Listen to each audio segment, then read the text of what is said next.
Et comme je vous le disais en début d'émission, eh bien quand Sciences Po décide de faire un marathon, ils en font un marathon du sexe pour parler de cucu et de caca. Et non, mais... Oh, monsieur Suri, vous avez des penchants. Et d'identité sexuelle et de confusion des genres. Clément Baudet, tu étais à cet événement. Et bonsoir. Oui, monsieur Cerise, je ne savais pas que tu avais des penchants scatophiles, c'est agréable de le découvrir sur les ondes de la grenouille. On découvre chaque chose. Comment créer des rumeurs de France. Alors, Sciences Po, c'est quand même une école assez guindée, même si... ah oui, on peut dire que c'est guindé. Oui. Surtout Sciences Po Ex. Alors, quoi, ils font qui est une professeure et elle y tient, qui est assez branchée sur ces questions d'identité sexuelle et le questionnement sur les genres. C'est ce qu'on appelle dans les gender studies, ce qu'on appelle dans les universités américaines et qui se développe un petit peu ici. Et donc, elle a voulu organiser tout un marathon de la science politique, alors sur un thème peut-être un peu plus funky, pour donner envie aux gens de venir écouter quelques conférences. Alors, il y avait des thèmes, je ne sais pas, monsieur Cerise, vous êtes en train de regarder. Oui, le genre, la masculinité et la féminité. Il y avait aussi à la recherche des identités, les rapports à la sexualité, la définition des genres, hétérosexualité, homosexualité et transsexualisme, la maternité, la prostitution, le rôle féminin, les genres et discrimination, et aussi un thème dont tu as interviewé l'un des intervenants, féminité, culture, art et développement. C'est large. Non, c'est sur la pornographie. Ah ouais, oui, mais c'était dans cette partie. Ah, c'était dans cette partie. David Courbet. On met des mots qui savent rien. Courbet. C'est ça, David Courbet, qui a réalisé un mémoire, en fait, dans le cadre de ses études sur la pornographie et le féminisme. Alors, on pourrait penser qu'il n'y a pas vraiment de lien entre ces deux mouvements. Si. Et pourtant, le porno pourrait être un outil d'émancipation de la femme et de son désir.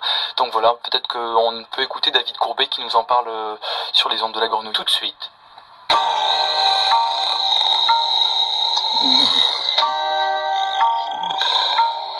Bonjour Radio Grenouille, je m'appelle David Courbet, j'ai 23 ans, je suis élève à Sciences Po Ex. J'ai réalisé un mémoire dont l'intitulé est « Les féministes pro-sexe et la pornographie ».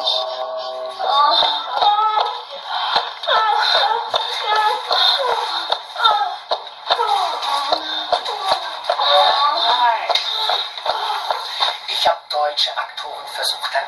J'ai demandé des acteurs allemands. Hein. J'ai pas demandé des denrées françaises ou de n'importe quoi. Hein. Donc là, les deux filles là, qui vocifèrent depuis tout à l'heure, l'espèce de blonde qui est refaite, là, qui crie, là, qui se prend la tête, et l'autre pareil, la brune là au fond, ça fait des heures que c'est dur, moi j'en ai ras le bol. Hein. Donc maintenant, vous allez arrêter ça tout de suite. Hein. J'aimerais que les garçons s'expriment un peu plus. Hein, un peu plus de corps, un peu plus d'intonation quand même. Hein. Pas exagéré, j'ai un projet artistique. Hein. Pour moi, le porno, c'est pas commercial. Hein. Sinon, vous faites autre chose, vous travaillez à la caisse des dépôts et des consignations. Hein.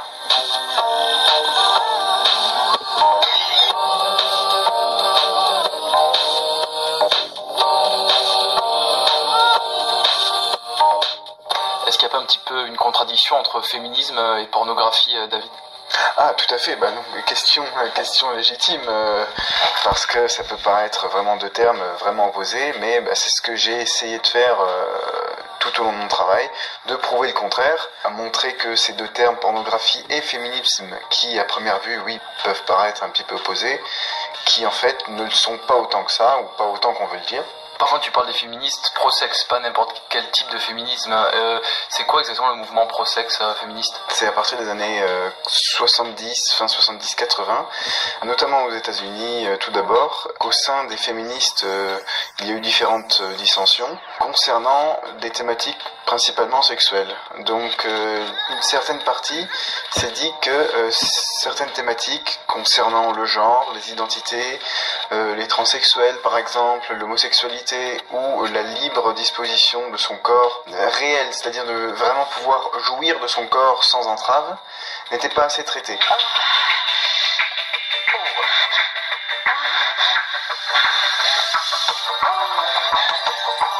Et de là est né en fait un mouvement pro-sexe qui s'oppose au mouvement abolitionniste qui venait depuis le 19e siècle, qui pour thème principal c'était pour l'abolition de la prostitution, qui était donc avilissante et dégradante pour les femmes.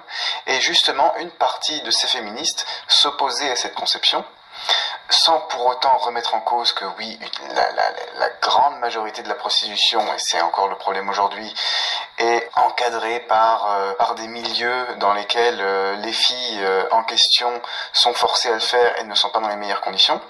Mais il ne faut pas mettre de côté une petite partie qu'il le fait par exemple par plaisir ou par envie. Et donc ces pro-sexe ont décidé de prendre parti justement pour ces femmes-là et également s'intéresser au niveau de la pornographie, qui était un domaine jusqu'à présent qui était pourtant un consensus, enfin qui semblait comme l'être un consensus, parce que forcément pour les mâles est symbole de la société patriarcale dans laquelle la femme est soumise. Donc si les féministes pro-sexe sont un mouvement féministe radical, qu'est-ce que ça donne au niveau de la sexualité ou plus précisément de la pornographie sur laquelle tu as travaillé ? Au niveau de la pornographie, donc il y a eu un énorme, qui a toujours lieu d'être en ce moment, débat entre celles qui prônaient attention, c'est pas bien, c'est avilissant, la femme est soumise, dégradée, et d'autres qui disaient que pas forcément. Les productions faites montraient une autre forme de sexualité plus épanouie, dans laquelle les femmes pouvaient avoir toutes sortes de fantasmes, mais pourtant elles se sont rendues compte que la grande majorité de ces productions étaient faites par des hommes à destination de ces mêmes hommes, et niaient toute une partie de leur désir en véhiculant des images, une imagerie sexiste. Donc la pornographie pro-sexe, c'est de la pornographie par les femmes et pour les femmes, ou ça se destine à d'autres types de publics ? Donc elles ont décidé d'elles-mêmes de rentrer, de prendre le combat elles-mêmes de la pornographie. C'est le rapport qu'on peut faire avec la politique, c'est-à-dire que c'est une forme d'entrisme qu'elles ont voulu faire, rentrer dans le monde pornographique pour d'elles-mêmes essayer de le modifier de l'intérieur. Des figures comme Annie Sprinkle ou Candida Royal aux États-Unis, et à partir des années 2000 en Europe, notamment en France avec Ovidie ou Émilie Jouvet. Elles se sont intéressées non pas à un genre de pornographie, mais à différents genres de pornographie. Et de là aussi la question du public. Donc ce n'est pas forcément une pornographie faite par des femmes à destination de ces mêmes femmes, mais il y a toutes sortes de différentes thématiques traitées. Donc ça va du queer, donc qui met en scène des sexualités transgenres, hermaphrodites, jusqu'au sadomasochisme aussi, ou alors une pornographie plus médium, si je puis dire, destinée à l'écran, cette pornographie pro-sexe. Est-ce qu'on voit vraiment une différence avec la pornographie peut-être plus mainstream qu'on peut retrouver dans les vidéoclubs ou sur Internet par exemple ?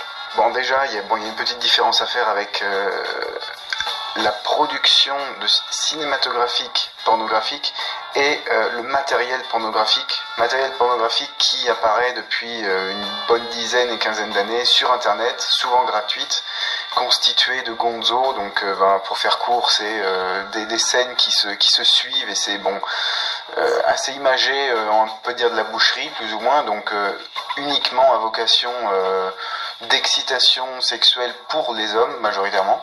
Et donc le cinéma pornographique est quand même un petit peu différent, avec une idée quand même de scénario derrière, de jeu d'acteurs, des choses comme ça. Et c'est pour ça qu'à première vue, les différences sont moindres entre les deux sphères. Mais des réalisatrices essayent d'appuyer surtout sur, par exemple, un jeu de lumière, sur un scénario qui est plus crédible, sur la femme qui doit être à l'origine des scènes de sexe et non pas soumise. De nombreuses scènes dans lesquelles les plaisirs sont partagés, avec des fellations d'un côté, mais aussi des cunnilingus, des scènes de sexe où l'histoire ne s'arrête pas une fois la scène de sexe terminée, par exemple, ou des éjaculations triomphantes qui n'ont plus lieu d'être. Où c'est qu'on peut voir ce type de production donc de pornographie pro-sexe aujourd'hui en France ? Pour l'instant, c'est encore assez peu diffusé, donc notamment sur les canaux télévisuels. Quoique Canal+ s'y est mis tout doucement. Il y a 2 ans, par exemple, le film Histoire de sexe a été diffusé, a connu un très bon succès. La série X-Femmes aussi d'Anna Mougladis a connu un franc succès également sur Canal+. Après, ce sont surtout des diffusions, on va dire, plus intimistes, donc qu'on peut trouver soit lors de festivals en tout genre, destinés à médiatiser justement cette pornographie féminine, ou alors sur des sites féminins, féministes. Je pense par exemple à secondesex.com, sur lequel différentes productions sont possibles, ou alors en allant directement sur le site des différentes réalisatrices, que sont par exemple Erika Lust, que j'aime beaucoup, qui réalise des films à destination de couples et qui vraiment change et que je conseille par exemple à tout le monde. Quelle est la position du CSA concernant ce nouveau type de pornographie qui émerge aujourd'hui en France ?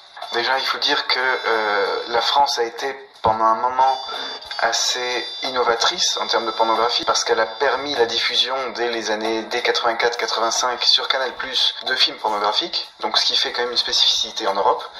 Mais aujourd'hui, on remarque que le CSA notamment, avec son cadre législatif très restrictif, empêche à une autre forme de pornographie, on va dire alternative, de se diffuser, notamment en mettant en scène le plaisir féminin, ou en imposant certaines règles comme la non-introduction de plus de 3 doigts dans n'importe quel orifice, l'utilisation de différents sextoys, ou différentes positions qui sont non présentables, qu'on ne peut pas diffuser selon le CSA, à la télévision française. Donc la pornographie avec ce mouvement-là qui est pro-sexe serait véritablement un outil d'émancipation de la femme, de son corps et de son désir ? Voilà, c'est donc dans un double sens, à la fois une émancipation politique tout d'abord, dans lesquelles les femmes montrent qu'elles ont également un rôle à jouer et qu'elles peuvent tout à fait désirer faire et aimer des films pornographiques et changer l'ordre dominant. Et dans un autre registre, leur permet d'avoir un réel support fantasmagorique dans lequel leurs désirs sont le mieux mis en scène, on va pouvoir dire comme ça. Et comment t'es venue l'idée de travailler justement sur ce mouvement pro-sexe et la pornographie ? On me demande souvent ça parce que justement, parce que par provocation, parce que ça correspond un petit peu à mon comportement où j'aime bien sortir de temps en temps, enfin même le plus souvent possible, des lignes fixes. Ensuite, pour montrer que même à Sciences Po, la noble institution de Sciences Po, on peut parler de cul. Alors après, j'ai essayé de le faire de la manière la plus sérieuse possible. Et puis ensuite, parce que même moi, ça m'a intrigué, je suis tombé par hasard, je suis tombé sur un article traitant de pornographie et de féminisme.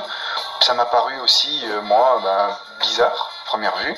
Et ensuite, en faisant des recherches, et puis j'ai été très intéressé, et puis je me suis dit que oui, pourquoi pas essayer de continuer à apporter quelque chose dans ce domaine-là. Mais c'est vrai que le sujet était très peu traité hors des États-Unis, et notamment aussi en France, qui reste là-dessus un petit peu rétrograde.